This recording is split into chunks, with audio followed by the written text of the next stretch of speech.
Yo, welcome back to the Saturday Hoop Podcast. We took a little brief break and now we back. It's good to see y'all again.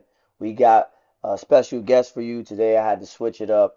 Not a music artist, not a DJ, but an avid lifter and a leader in his own right.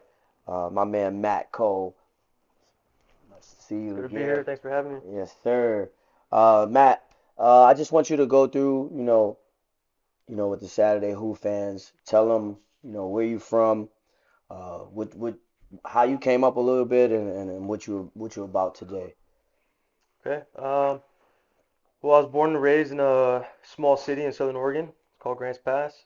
Yes, sir. It's like right on the California border. So, um, born and raised there. It's a small city. It's like Hmm. 30,000 people. So it's not tiny small town, but Hmm. it's not like a big city. It's not like New It's York not like, I'm or about to say anything it's like not New that. York. Right, all right. Yeah. And growing up, just kind of did the normal thing. Two parents that are still together today. Mm-hmm. It's a Both worked. blessing. So. Grandparents kind of raised me too, Hmm. taking me to sports practices and stuff. I played most sports growing up. I was Hmm. really big into martial arts, Okay. taekwondo, and things like that. And So then you could grab somebody up. uh, I was small. I was smaller. Did I you was I was wrestle? pretty small. No, Okay. no. I Okay. mean, yes and no. Not Hmm. not like in an actual organized Right, right. way, Okay. but just around, messing around with friends and stuff like that. But Right, right. but no, and then. Uh, Once I turned probably like 11 or 12, started focusing on baseball more. I kind Okay. of found I played football, basketball, baseball, all the sports. I kind of found that baseball was my best sport, Hmm. so I really started to focus on that. And I played up until high school, and then got a scholarship to college. Right. Went to San Jose State, played for a year there. Hmm. Um, I was a pretty average player. Right. Um, So I transferred to a community college called Mission College over in Santa Clara, just up the street. Hmm. Played a year there, and then So did you lose your scholarship or? yeah. So Oh. I had a fairly big scholarship from going into San Jose State. Hmm. The coach that recruited me and all of his staff ended up retiring, going to different places. So a Okay. whole new coaching staff came in that didn't know me, didn't know any of the other players No really. rapport, right? Which was a really good opportunity for me that I ended up just not taking advantage of. Right. Um, so after the season, I played enough as a freshman that I couldn't redshirt.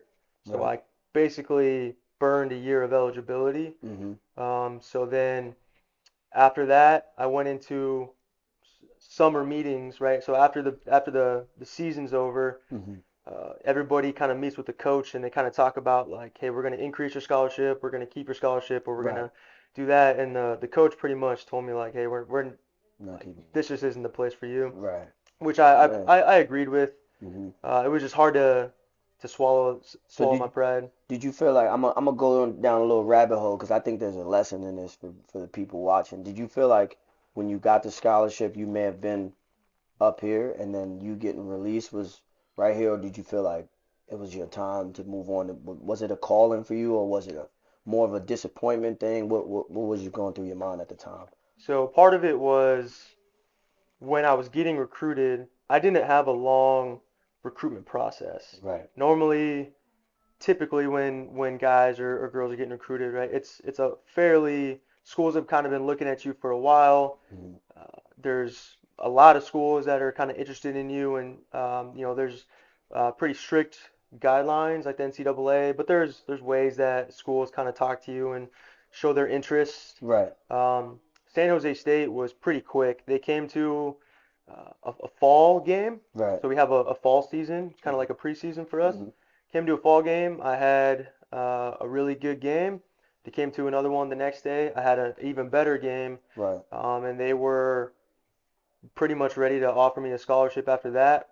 And because they're Division One, I got the Division One blinders on. That's Right. that's what everybody wants to do Right. is play Play for the Division top One. But schools, I, right? I I was definitely not ready to play at that level. Mm. If I might have gone to a junior college first, Right. matured, because when I got to San Jose State, it's a fairly decent sized school. It's Right. got big sports programs. Like it's a well-known school. Right.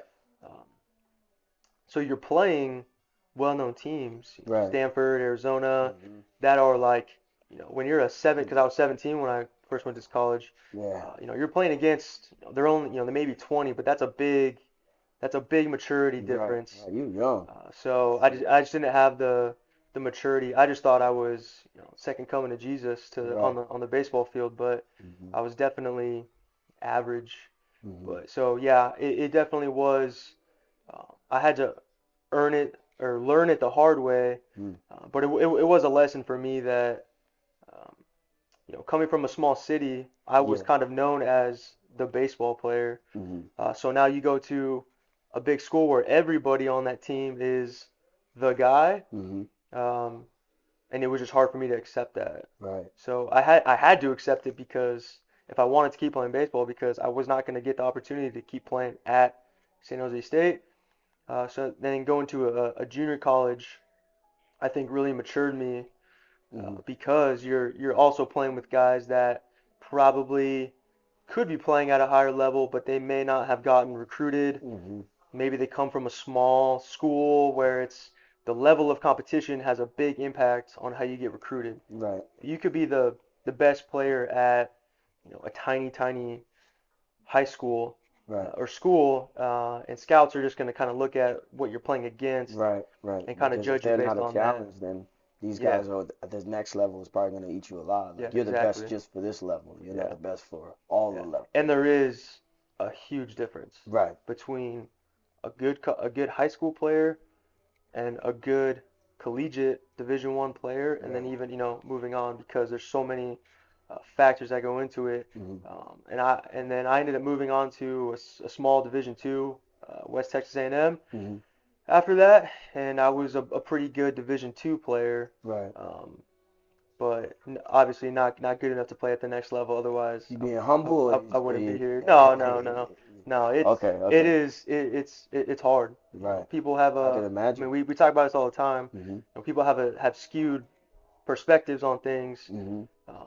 World Series, just I think people see that and they think like it's not that hard. Right. I mean, it is, I think it's even hard. from Division II to Division I. Hmm. Like on paper, you're only seeing one little difference, but I mean, even in Division I, a mid-level Division I to, like SEC schools and things Right. like that, it's Right. it's it's it's a big jump Small that, things matter. yeah. Right. So you did some time in college, and well, you did some time in a D1 school, and then you had to bump it down. Um, how does like your upbringing, with your grandparents and your parents and sports, how did that kind of like shape you to being the man you are today? Well, growing up, I was small. Right. Um, my mom's 5'1" on a good day. My dad's 6'2", Okay. but growing up, I was my freshman year of high school. Man, I was 5'2", 120 pounds. So I really had to earn and work for all of my playing time, Mm. because just looking at me, I was very unassuming, Right. which is good in like martial arts. That doesn't really matter as much. When we're talking about big contact sports, things like that, it does set you back a little bit. So it really drove into me early that, one, no one's going to give you anything. Right. Everyone's trying to go for the same things you are. Everyone's trying to make it to the next level. Everyone's trying to be Hmm. the best player. Hmm. And nobody cares that you're smaller, Hmm. that you're, slower, weaker, whatever it is. So, and I was very lucky. I had a really strong mentor in my high school coach, a guy Hmm. named Brian Diotti, who was also a kind of a smaller statured guy, Right. but he's like hard nosed. Um, we call it, like in baseball, it's like dirtbag style baseball, just like the old school Right. Right. kind of style. And that's what he really instilled into me was, no one's gonna give you anything. Right. You have to go out there and take it, Hmm. have that chip on your shoulder. So I would say when it comes to like today, right, like we talk about, I mean, the Marine Corps is a big organization, Yes, sir. and there's a lot of people. Hmm. There's a lot of coals Hmm. in the organization. So um, if you want whatever you want to make out of it, you have to go and get it. You Hmm. have to go and take it. You can't just sit back and wait for somebody to do something. And I think just in general, in my overall life, it's fairly the same. Hmm. Um, you know, if you want to be able to protect your family, then you got to work, right? Yes, You have to train. you have to. If you want to provide for them, you have to Hmm. work. You have You to have to be able develop to push yourself. yourself. Yeah, you have to Right. move. You can't just be average, Hmm. because again, nobody cares that you have a struggle, that you have problems, that you have Right. anything like that, because everybody else has their own stuff. So I think it really just really placed that into me and made it a part of me that um, whatever I get out of life, whatever I get out of baseball, out of anything, it's gonna come from me. Right. And it's not. And if there are people or things in my way, Hmm. uh, that can be an excuse for like a brief moment, Right. right? And then after that, it turns into it's a choice on my part Right. to then let it become an obstacle. Hmm. It's coming from your effort, your output. And I like that you said that, and it just sparked a thought in my mind because this is kind of why, and I was thinking about this before we started, before you came over and we started shooting. Um, I always think about why I continue to do Hmm. Saturday Who and what message I want to bring to the people. Excuse me. And I think about you being from Oregon, me being from New York, from the same age, same probably born around the same time. And I think about the struggle of an average New Yorker or the people I grew up around. And I'd like to say you didn't grow up in the projects. You didn't I grew up deal with very, gangs. very, very middle class, Right. You know what right? I'm saying? I had everything I wanted, Right. but there was some times where it was like we can't do that right now, Right. right? But I never, yeah, I didn't grow Right. up and Right. I didn't experience hardship. But look at the Um, mindset because had you asked me uh 10, 12 years ago, had you asked me, do I think a guy from Oregon can have the same thought mhm. process as me? I'll tell you no. Yeah. Because you're saying, I was a small guy, I had to work for everything. But that what's breeding inside of you came from we have the same thing breeding inside Hmm. of us. I was a small guy, I had to work for everything. I'm gonna work for everything I have. But it's born from out of different contexts, right? You didn't have to be in the projects or to have the same beliefs. And then we found that out through, being in the military. Hmm. It's a melting pot. So all you need to do is just open up your mouth and talk to your neighbor, right? And you think about people in our country, people in the world. Maybe if we just sat down and had a conversation, we'll see that we're not that different. And that's what your point, where it's like we're not that different. Yeah, we grew up on different sides of the country, different weather, different neighborhoods, different struggles for our parents, but we have the same mindsets. And if we linked up our mindsets, what could that do? What could like that's why things like Saturday Who exist. You know what I'm Yeah. saying? And I think too, one of the reasons why, I mean, being from Oregon, living in the Bay Area of California is obviously very different than Southern California here in San Indeed, Diego, indeed. right? And At least I hear. it's a known people from Southern California, right? There's NorCal, SoCal, there's all that. A lot of people I went to school in San Jose, I mean, they're from Southern California, so they kind of bring that up there, and I didn't really know that existed until I moved. And then when I moved to Texas, I mean, there's another culture shock. Right. Um, and Everything's really so, bigger in Texas. I never been. yeah, I mean, you know, but How long did you live in Texas for? about, I want to say about 4 years. What ages were Yeah. you? So I was 21, 20 till I was about 23, about to turn 24. Okay. Before I joined when I joined the military, I just was about to turn 20, 23, or Okay. no, 24. So, Hmm. um, but kind of moving around, because during collegiate baseball, you also play summer baseball. Hmm. So I played summer baseball for a year in Kansas. So, I mean, and that's a whole I nother, don't know. and that town in Kansas, a town called Liberal, Kansas. Um, I don't know how many people are there. Probably like 5,000, 8,000. I would have to look back at it.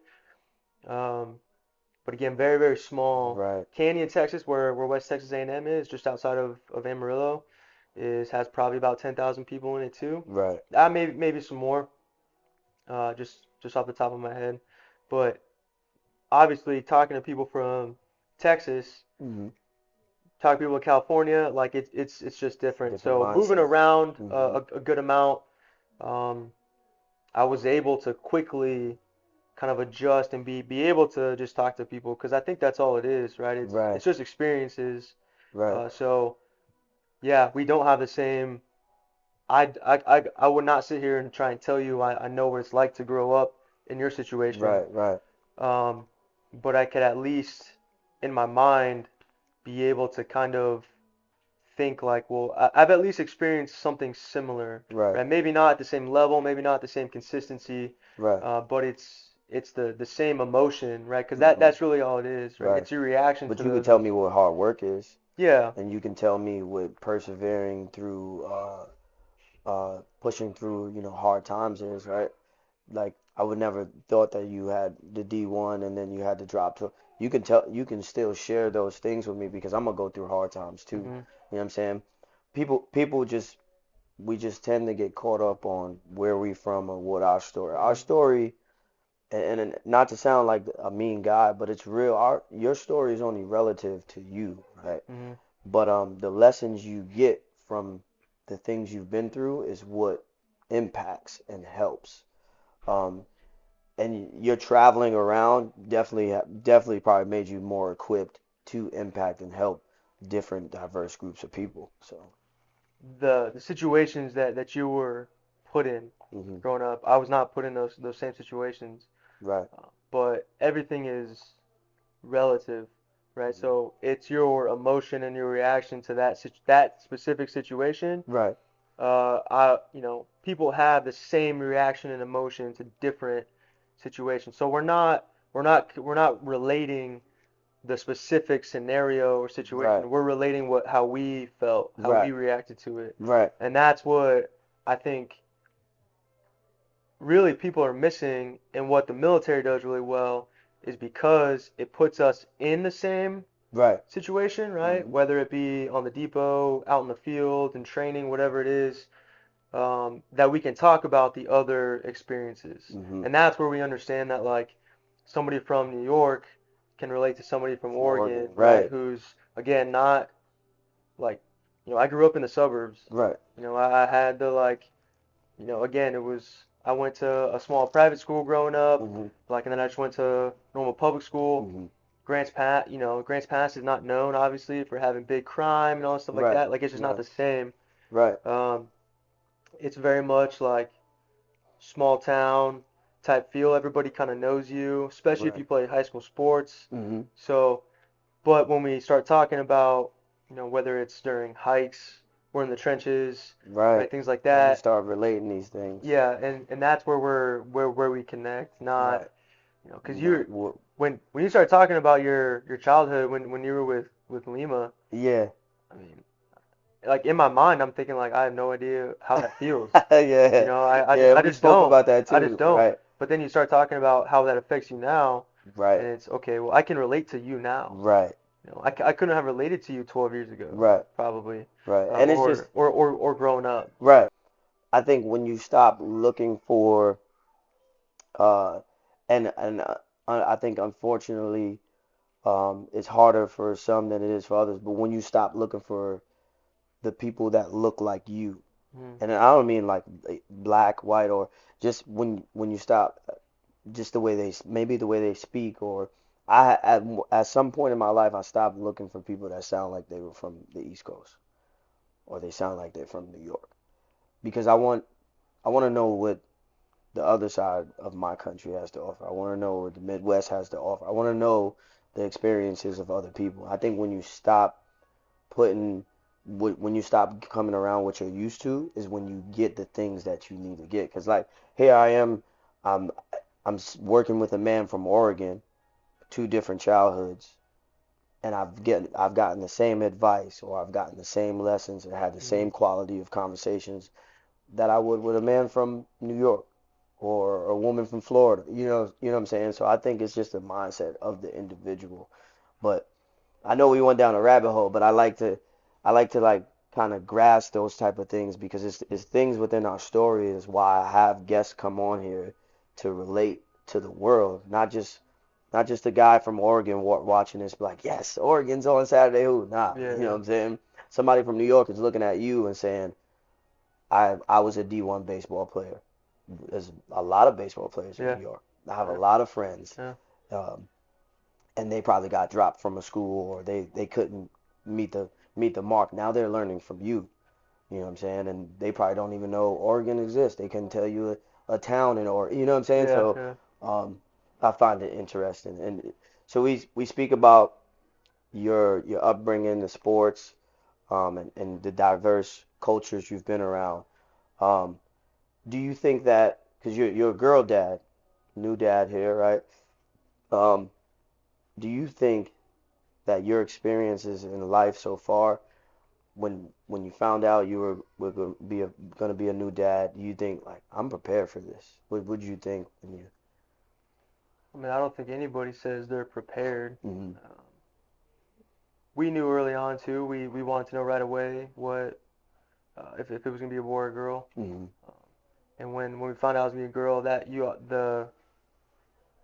the calculus changes, right? Hmm. Because you Hmm. start thinking about how you want to raise your son, Yep. right? How you want to instill, Hmm.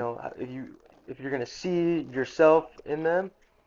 With the girl, that's not the case, right? Right. Uh, It is. it's you hope that you see, I hope that I see Lindsay, my wife in our daughter, not, Right. bits and pieces of me for sure, Right. but not, uh, I want her to be like my Hmm. wife. Right. So I think with that, and you could probably speak to this too, being a father of girls too, is Hmm. that Hmm. now be, you're becoming the example of how you want her to approach men, right? How Yes. you want her to think of men and strong male figures, Yes, sir. while also facilitating your wife Hmm. being that example for her, Hmm. right? Because otherwise, I wouldn't have married Lindsay if I didn't Right. see, somebody that I wanted to have children with, and I Hmm. wanted my kids to be To to, emulate to him. be like her, Right. Right. right?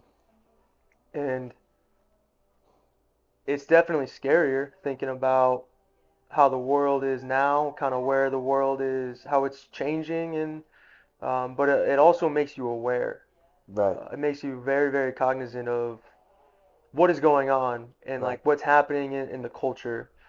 I think too often people kind of write off culture and what's Hmm. happening in society as kind of like, well, my kids are never gonna, I'm not gonna raise my children that way.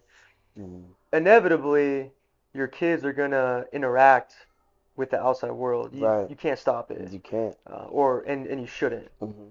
So it's just preparing them to Right. deal with those things, Right. um, and being confident, I think, in who I am as a man, as a father, Hmm. who my wife is, as a woman, as a mother, and how we want to. It's definitely opened up a lot of, I'm It's not gonna say changing in a way. awkward, but it's a lot of conversations that Right. you don't have until you have kids, Right. right? It's where do we want to eventually settle down, Right. right? Because that's going to play a big Hmm. part. How do we want her to interact with other kids? Hmm. Um, how do we want her to be as far as religion goes? What Right. kind of morals are we trying to instill? Right. And then just being comfortable that we're doing the right thing Hmm. and taking advice from people who have already been there, Right. but Right. not treating that as gospel, Right. Right. right? Because if you look on the internet, I mean, everyone's going to tell you how to raise your Everybody's kids, got. right? Everyone's got opinions. Hmm. Everybody has, this is what I did with my kids. This is Right. how we did things. And like you said earlier, I mean, everybody's different, right? Hmm. Yeah. So, but I think what that kind of brings out of us is, again, you're from New York, I'm from Oregon. Hmm. Our parenting styles, because of who we are, Hmm. and those shared reactions that we had, is probably going to be fairly similar, Hmm. right? Like Mhm. obviously being in the military has its own challenges Mhm. that we have that just we don't, people on the outside don't understand that we do understand, but yeah, it definitely changes your life for Mhm. the better, Mhm. obviously, Yes. but and I'm not thinking so much as 2 days from now, 2 weeks from now. I'm thinking years. Yes. How do I What we're want her thinking. first interactions when she Right. goes to school Right. and we're not there? Right. Right. And especially being in the military where you get these set of orders and you got to move to different places, the demographics is different, things like that. The struggles are different, not only just for the the member and the spouse, Hmm. but also the Yeah. children.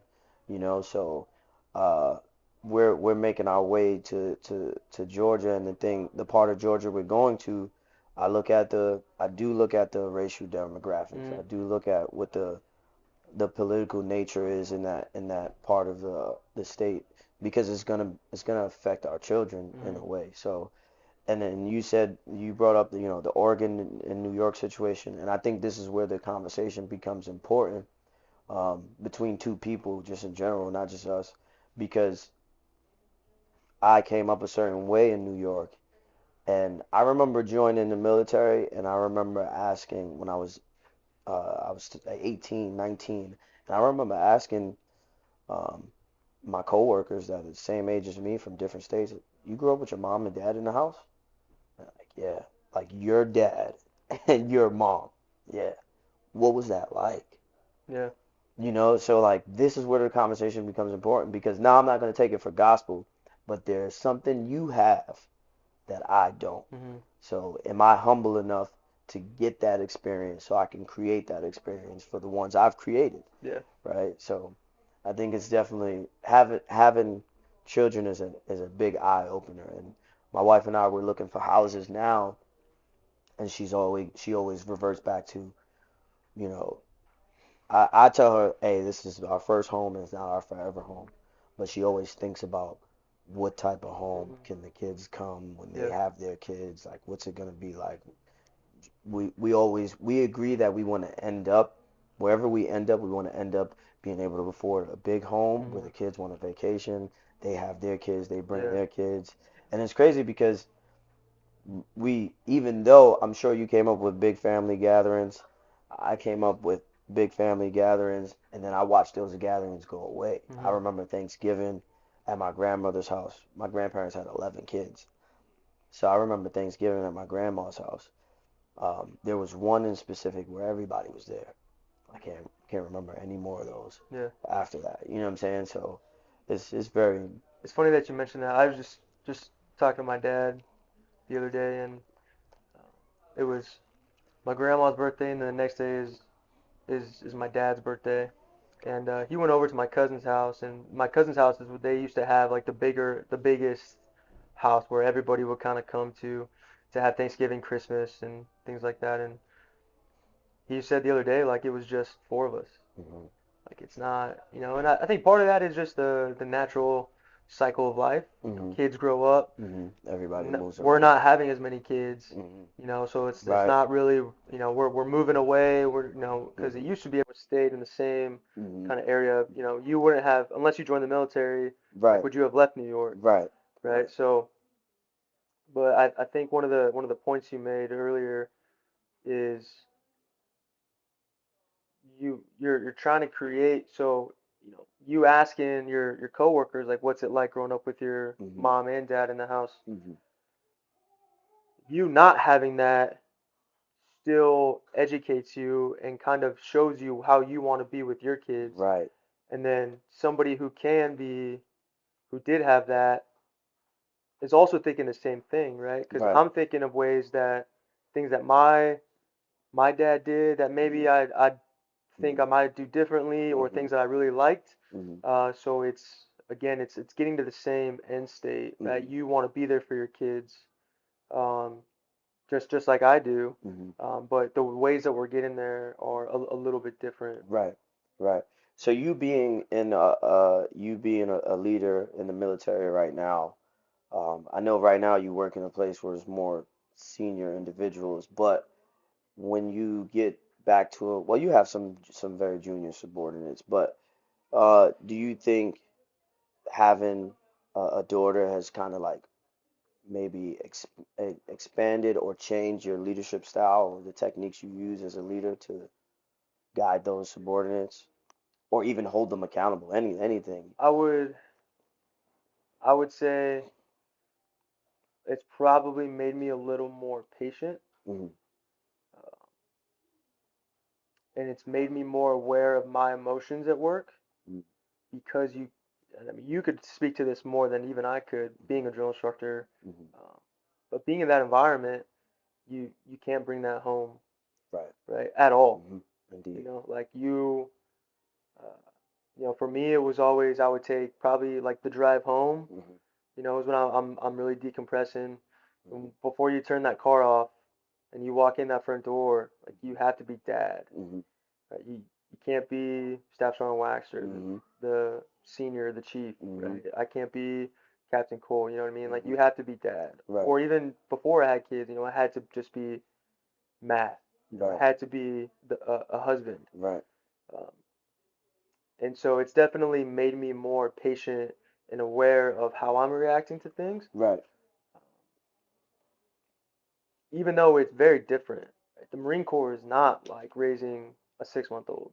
It's not. It's not. We're dealing with It feels like it, a, but no, it's not. we're dealing with adults Right. on a daily basis, Yes. right? And while Yes. we may try and relate the actions and our reactions to things, again, it's not the same.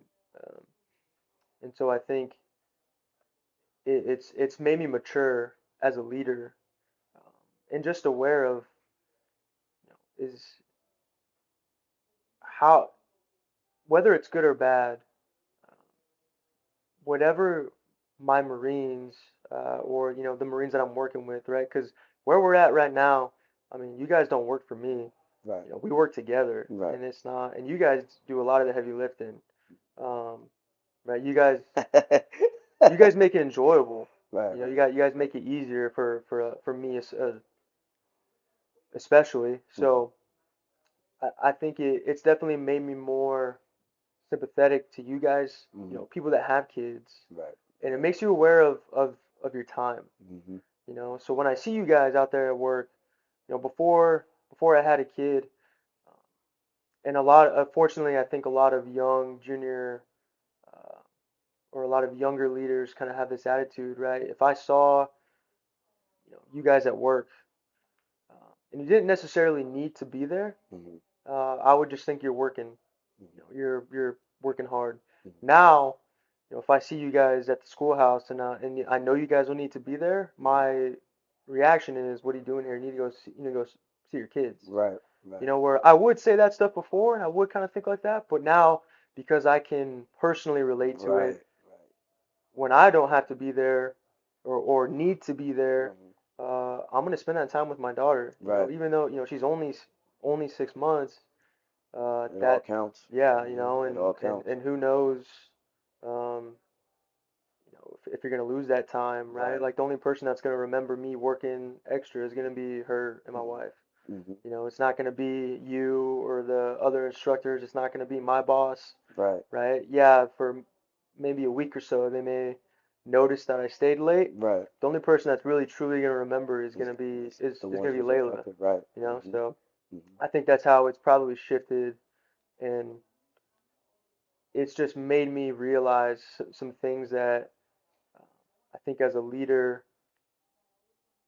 might help Marines in the future. I Hmm. hope it does, Right. right? Right. Because it's really easy in this organization to think that people's time Hmm. like somehow correlates being a leader, right? Like if I Right. take up more of your time, that Hmm. means that I'm somehow developing you, or it means that I'm somehow making you a better Right. Marine. Hmm.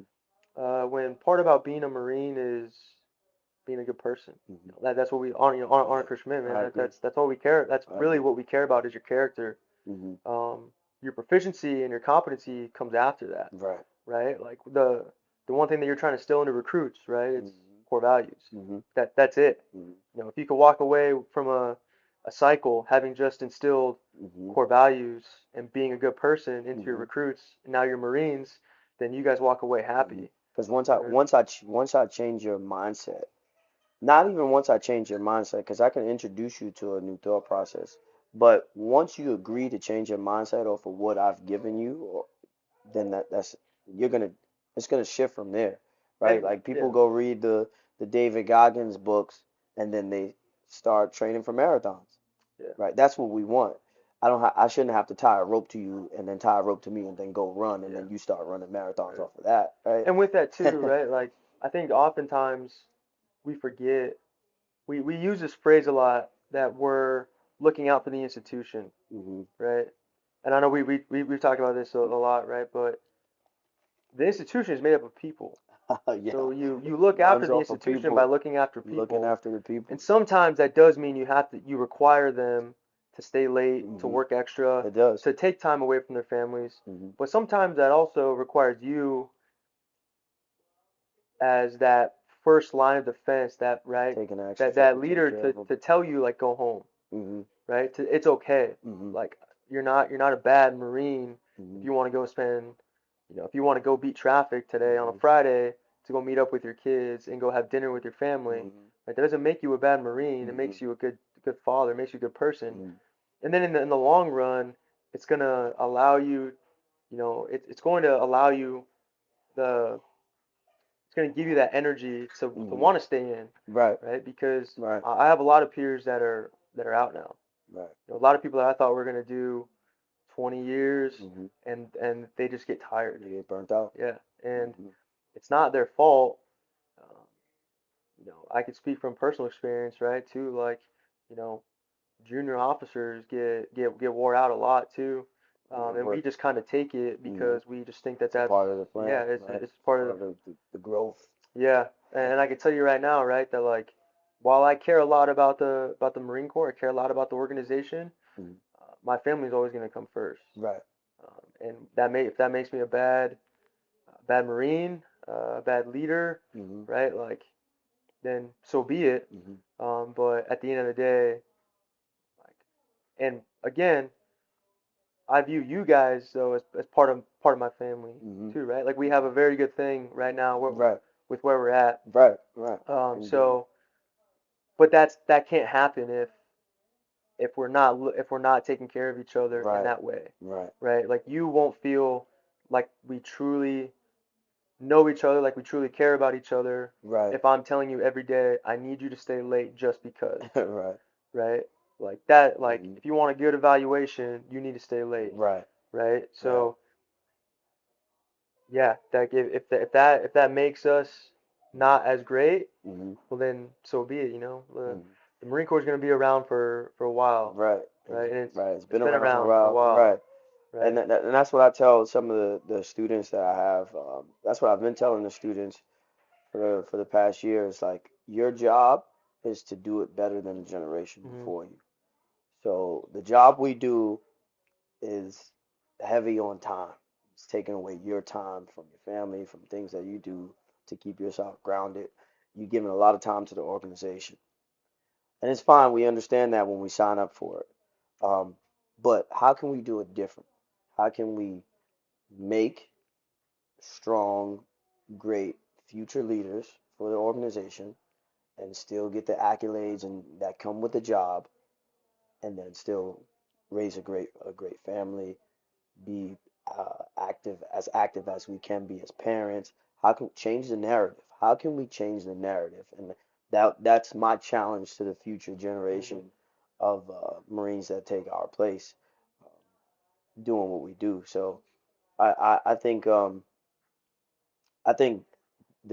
like the kids, me having kids, it took me a little while to get it, but it just taught me, um, like I said to the last class, is that I'm the bridge of the last generation. You know what I'm saying? So Hmm. I have to bridge the gap. I'm the ladder. So, and that's a constant reminder. Kind of that idea, right, of being interested in what your subordinates are interested in, Right. and I don't mean in the sense of taking on their personality, Mm. right? one of the things that I've seen, I've only been in 6 years, right? I don't have this long illustrious career, right? Nah. But in that time, You could do a lot in 6 years though. I've had the opportunity to have, multiple platoons, You've led um, hundreds. to lead a company, right? Right. And then on the depot, right, seeing that. And I think a lot of junior Marines just want to know that their leadership cares about them not just as Marines, but as people. And as people, we all have different interests. You have music, right? Like we all have different things. So while your style of music in what you do, I mean, I'm not gonna lie, that's not necessarily what I go to on my Spotify playlist. Right. But it's important to you, so like I'm going to listen to But it's it. on your playlist though, right? It's on my playlist. No, it is, right? Like I'm Yeah. going to, understanding how that helps you out. Right, Like right, I'm going to listen to it, right. right? And there are some songs I do like, right?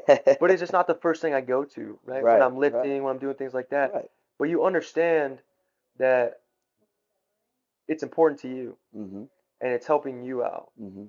right? And it's reinforcing that what you're doing is good, Right. right? And that there are people that, I know there's people that genuinely are out there Mhm. that is like the music that you create is the music that they want, Yes. right? It's a music that they go to. Yes. And if I am looking at it like that's taking away from your ability to work, Mhm. right? Rather than, and I think you said it earlier, holding you accountable, right? Which you've never let it detract from your work, Mhm. right? Which there are people out there who can do that. Mhm. Mhm. Um, but letting you know that you are being supported, Mhm. right? Right. And if anything, looking at it, I think the old kind of mentality is that it's taking away from the Marine Corps Right. rather than adding, right? Right. There may be somebody out there listening to your music Mhm. that just knows you as Sheemie Dubb. Right. That's it. Mhm. And then one day, whether it's you're on, on your Instagram or just by happenstance they find out that you're a Marine, Mhm. right? Well, okay, maybe that'll like get me interested in like what, oh, I can have something else in the I can military. have. I can do something Right. else. Right. And so when I talk about being interested in what your subordinates are interested in, it also allows you to just relate to them Right. because I don't I don't have to spend hours, if you're into, I had Marines in the past that were really, really into like science fiction Right. and they read, I mean, we were in Australia and they read like a full 12 book series of this like random Australian Mhm. science fiction Mhm. series. And it took about 20 minutes of me Googling what that was to just, when we're out in the field, Have the I'm just asking them a conversation. question about it. Right. Right? I'm not gonna, and they come at me with all these like Right. details, and I'm just kind of like, okay, well, hold up, like I Mhm. don't know that much. Right. Right. Um, because I'm going to ask them at some point to be interested in stuff that maybe they're not that interested in. Right. Right? Not every Marine loves working out. Mhm. Right? They do it because they need to, because it's Mhm. part of their job, but they're Mhm. not genuinely interested in it. Right. Right? So then when I go to my platoon and I start giving them, I'm trying to change the way that they look at working out. Mhm. Right? Well, if I've given them the courtesy of being interested in what they're interested in, Right. rather than them just doing it because I'm their boss, Right. right? They may not, right? But they may have like a genuine, okay, well, Right. if Sir is like willing to talk to me about what I'm interested in, Right. maybe I Right. can give him that. But they're influenced by your example as well. Your example is gonna influence their productivity. So if they, like you said, if they see like if I'm making that connection where, hey, this guy came out here and talked to me about something that I know a lot of people is not really interested Hmm. in around me, then when he says I need to do this or I need to do that, then there's more of a, it kind of changes the role a little bit from I don't, because you're still my boss, but I don't hear it coming from my boss. I hear it Hmm. coming from someone I respect and now I look up to because of what they've done for me or the conversations we've had. Yeah, and it's one of the common phrases I'm sure you've heard, right? But we always talk about if your boss is interested in something, Hmm. then you need to be very interested in it, Hmm. right? It's just kind of a good rule of thumb. Right. But it doesn't go the other way, right? If one of your subordinates is interested in something or thinks something is important and things like that, Mm-hmm. we kind of look down upon it, Right. right? We think, and I could tell you, I mean, from the company grade officer side, right? It's almost looked at like you're not leading your Marines, you're letting them lead you, right? If you do that, Mm-hmm. right? And there are some non-negotiables, Mm-hmm. full stop, right? Mm-hmm. Like you have to be able to be at a physical level, or you have to have there is a standard for your proficiency in your job, right? And being a basic Marine, right? Things Mm-hmm. like that. Mm-hmm. Level of hygiene, right? All those things, Right.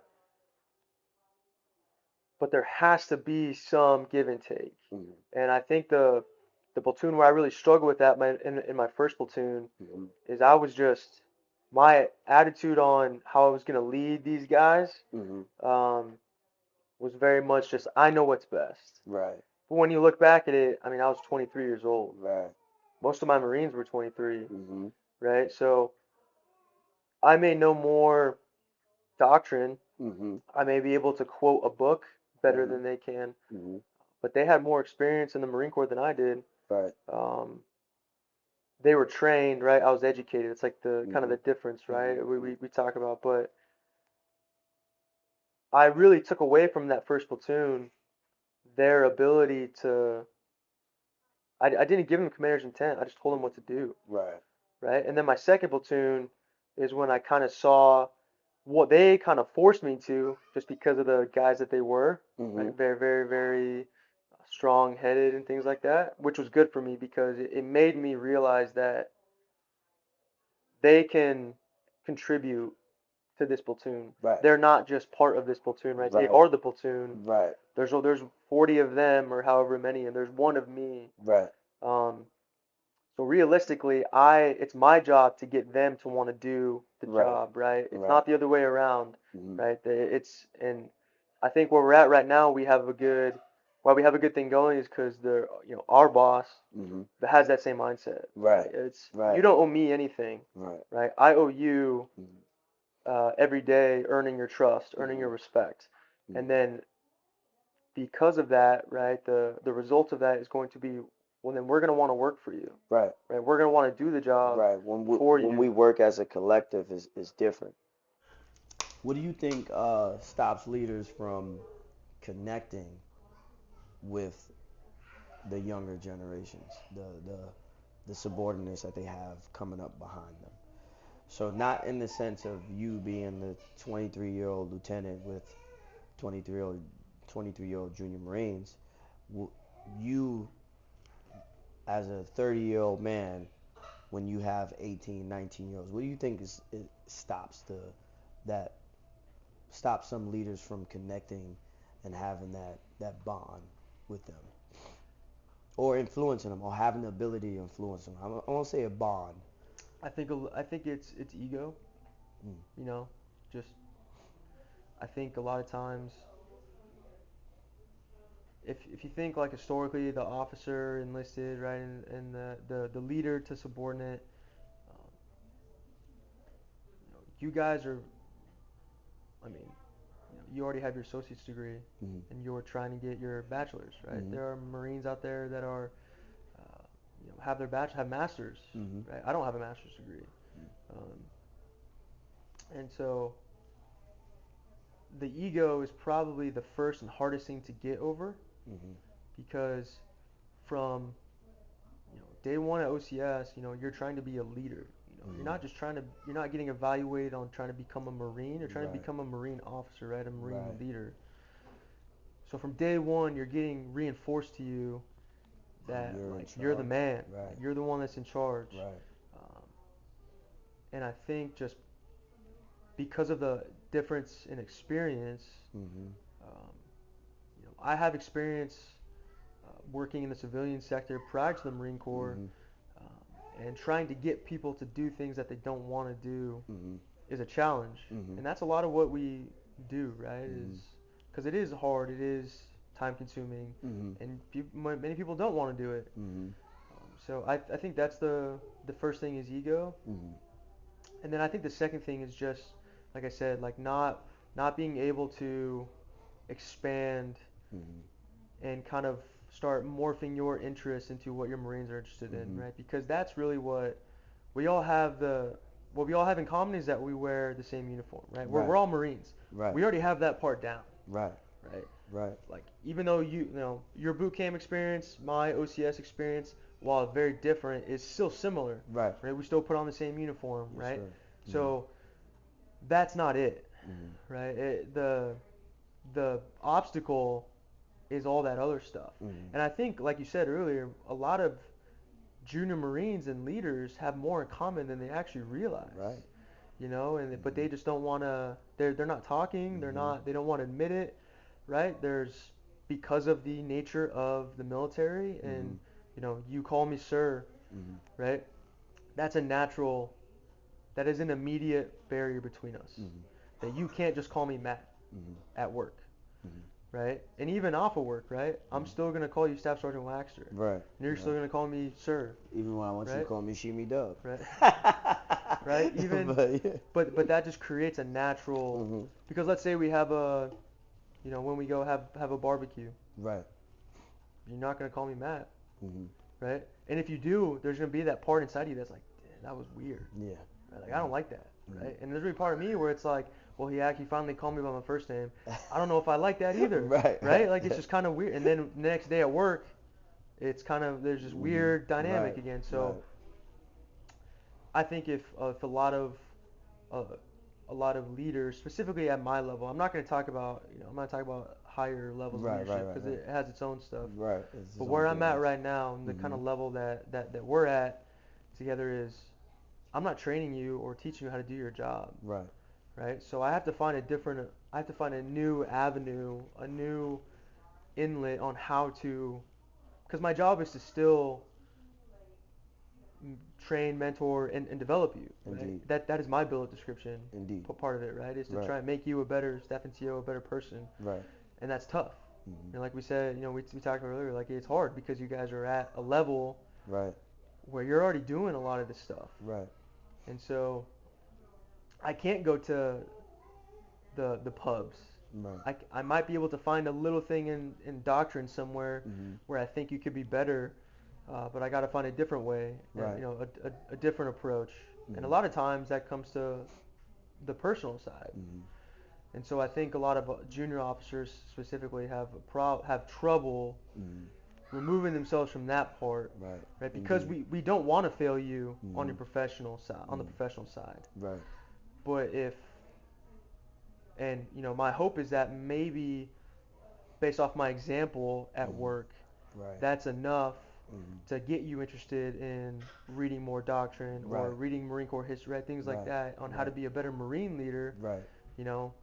But my challenge to you when we talked about, a few weeks ago was the Mhm. same as what I'm trying to do with you, Right. right? Is you have to find a way to communicate to your students Right. that's not screaming, Perform. yelling, Right. Mhm. right? You have to find a different way to communicate, just like I have to find a different way to try and lead you Right. that's not you're going to do PME because that's what's good for you. You've Right. already done your PME. Right. You've done more than enough. You've gone above and beyond. Right. So me just telling you like make sure you go to PME Right. is not enough, Right. right? Me just telling you get your fit rep done Right. is you guys were coming to me on and Mhm. bugging me about that stuff, right? Which is good, Yeah. Yeah. right? Which is good. So I think that's where I think first it's ego, and then Mhm. second it's that natural barrier of Mhm. that military hierarchy Right. where you have to toe the line Right. because you still have to have it, right? It has Right. to exist. Mhm. Um, but how do we kind of maneuver around that Mhm. and through that at times, right? Mhm. While kind of making sure that it doesn't completely go away. Right. Right. I agree. I think I told it was about the same year that I created the concept of Saturday. Um, my idea at the time I was a young NCO, and I'm like, I want to learn. I want to continue to be a student, and I have to be a student from receiving from the people above me and the people below me. So I think that mindset made me more equipped to not like block out Like, this is my way. This is what my generation went through, and you guys need to get on par with us. No, we're like we spoke about. We're in the game of people. Mhm. So take out the ego, take out the pride, take out what you've been through, what you've seen, and take in what they have, and then give them some answers based off your experience. You know what I'm saying? So I think that's where some leaders may or may not go wrong, or may or may not be doing. But we spoke a lot about being a dad, and we spoke a lot about some of your leadership philosophies and the things you believe. So now everybody that comes on Saturday, who, as y'all can see, they have something aside from the main job that they work. And Matt here has, you see the pair of Vans right there. He has fabric, and he like makes custom made uh, printouts, I should say, right? Custom made fabric for your shoes, Yeah, right? yeah. So and it's called Unauthorized Footwear. Right. Unauthorized Footwear on Instagram. We're gonna have the Instagram listed below. Explain, you know, where the motivation for that came from, and what can we expect more. Cause I'm gonna get some shoes done. So I hope when y'all see this, y'all my shoes will be done by that time. But hopefully y'all put in your orders. So yeah, explain where the concept came from, and where you want to go with this, because I like it. I like it. And So I've always been interested in kind of customizing everything I wear, right. whether it was cleats, playing games, playing sports, shoes, hats, like whatever, fanny packs, like whatever it is, Mm-hmm. right? So I'm just really big on not being the same as everybody else, and it's just something that I've always liked, um, and part of it too kind of stemmed from just wanting to have a lot of skill, like some skills that were, that you really lose a lot, and that a lot of people don't Yeah. have, right? So Yeah, like I can't sew. kind of the I guess genesis of this is I'm not the first one to do this either. Right, right. There are plenty of people that have YouTube channels and all those things of Mm-hmm. how to customize it. There's a group out there called DEFCON 1, Okay. and what they originally do is they team up with Vans. They team up with companies. There's a company called LBT Inc. Mm-hmm. Out there that does a lot of the gear that we use in the military. It comes from them. Okay. And they just had Vans, so different colors, patterns, a lot of camouflage is obviously like a big one in the Right. military. Right. And they would change the shoe. Obviously, they would do more than just add fabric to it, but they would do things to it that made it unique. And like I'm sure you're aware, being in shoes, the big thing is drop culture, Mm-hmm. right? Like we're gonna drop this product Mm-hmm. on this date. There's no pre-order, there's no nothing, so Mm-hmm. prices go way up, Mm-hmm. and a pair of DEFCON Vans, I mean, you look online and they're probably about 800, 900 bucks. I don't think that's how much they charge when they drop them, Yeah. but because people will buy a bunch and then try and sell them, because people want them, Mm-hmm. they'll start adding a huge markup to it. Mm-hmm. And so where this came from was, in the Marine Corps, um, and just in the military too, right? It's not just the Marine Corps, but when you do things like amphibious raids, Mm-hmm. right? Mm-hmm. You can wear the Marine Corps boots, but you also kind of get a pass to wear black Converse, black Yep. Vans, or there's even shoes called Altamas, right? There's other shoes out there. And so where this kind of stemmed from was I wanted to wear, we wear those things when we do small boat stuff, I had no um, idea. but I just didn't want to be the same. Right? Right. I didn't You want to be just want a different. black pair of Vans, right? I'm going to add my own stuff to Don't it. be And the same. so where the idea for unauthorized footwear came from was one, it just came from me. I just wanted to do it to my own shoes, Right. right? I just wanted my shoes to be different. I wanted to make them similar to a DEFCON Van, Right. because that's where I wear I wear Vans. Mm-hmm. Mm-hmm. Um, but I can't afford to pay $900 to get a pair of shoes. Right. Right. Nor do I want to spend that much money. Right. So what this kind of came from is we're trying to offer people out there that want, again, just something similar, the chance to get it, Yes, sir. and at a fair price, right? Right. So right now, we're still it's still very much new. We're still trying to figure everything out. In the forming stages, right? But yeah, I mean that's just where it came from was, and of course all my stuff's gonna have camouflage on it, Yeah, right? And we're gonna do other stuff that's not just camouflage, right? Right. It's gonna be other like Saturday Trying to Who. get the Saturday If people Who want logos Vans, on yeah. it, right? However they want it. Yes, sir. But all this is right now it's just hand stitched by me. I do it, so it's naturally gonna have some flaws.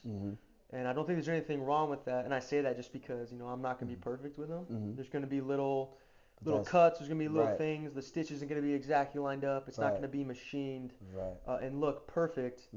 But my brother always talks about the process, and he loves that part of it. Yeah. Where it's the little imperfections. Because when you get to a place where, people are buying, let's just talk it into existence, people are buying $1 million worth of your shoes, then it's gonna be perfect by then. But these moments are the moments to remember. Yeah. The moments where they start, where it's like imperfect. And that's a good point. But part of it too is not to be, obviously everybody likes making money, right? Everybody likes their thing to be liked.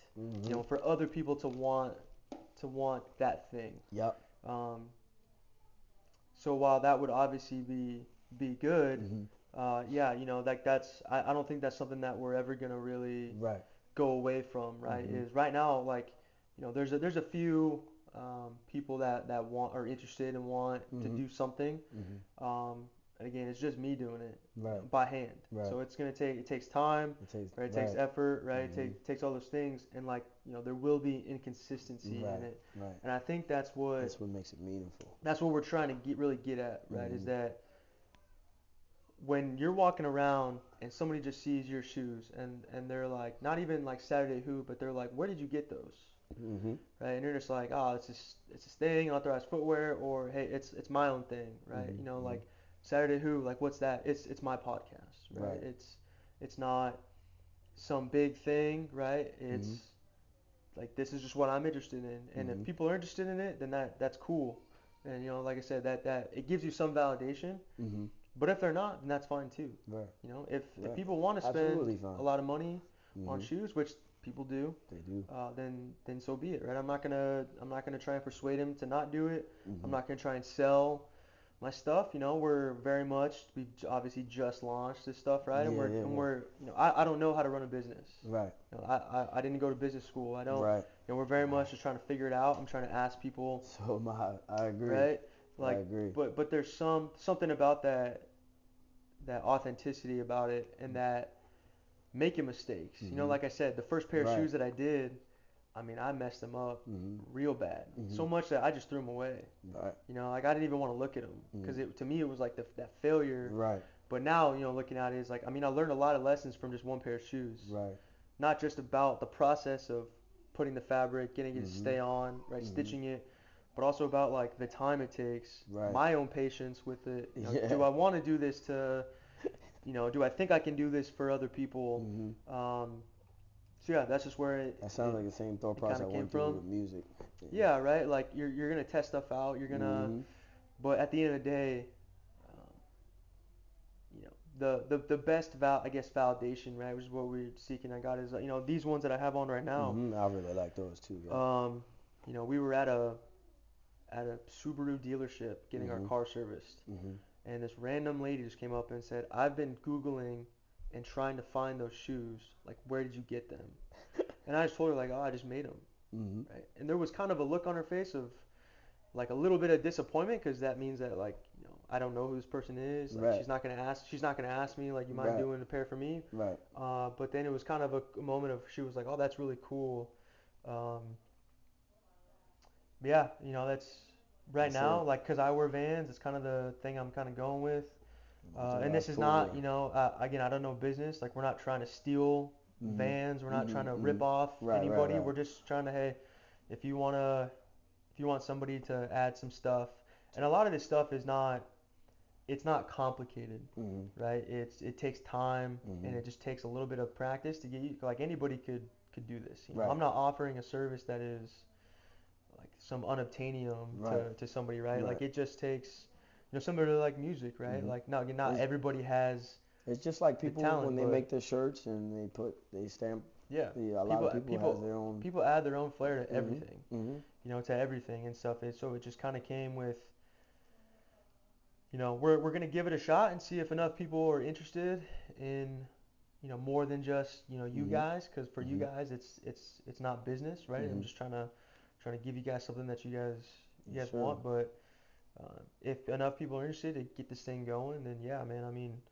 why not see where it goes? Because there is that subculture Hmm. in it too, right? That there is a niche market out there of people who maybe they're not even in the military, but they like being able to add stuff and do Right. stuff. Right. So if I can just do that for people and make them happy that what they have is unique, Hmm. Hmm. then that's what we're gonna do. But yeah, I mean, Unauthorized footwear. authorized footwear. So we talked about being dads. We talked about being leaders. Talked about unauthorized footwear. Everybody that comes on the podcast, before they go, they leave a message to the who's out Oh there.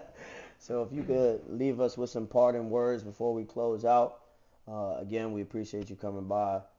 It's been an honor having you. We always have good conversations. man. If you haven't figured it out, we work together. Yeah.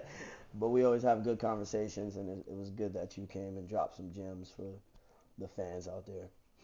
So if you could leave us with some parting words, sir. I mean, I don't know if I got anything that your previous guests or haven't already said or anything. I think it would just be, man, put me on the spot right now. Say, just be a good person. Mm-hmm. Like Indeed. there's so much going on right now Mm-hmm. that it gets hard, and I think we get distracted to just Mm-hmm. realize that there are a lot of good people out there still. Mm-hmm. So just be a good person, Right. and yeah, that's, Keep hitting that's it. all I got. Yeah. Keep getting up. Thank you for tuning in. Another episode of Saturday Hoop Podcast. Matt Cole, Unauthorized Footwear. We out. Thanks, sir. Appreciate it, man.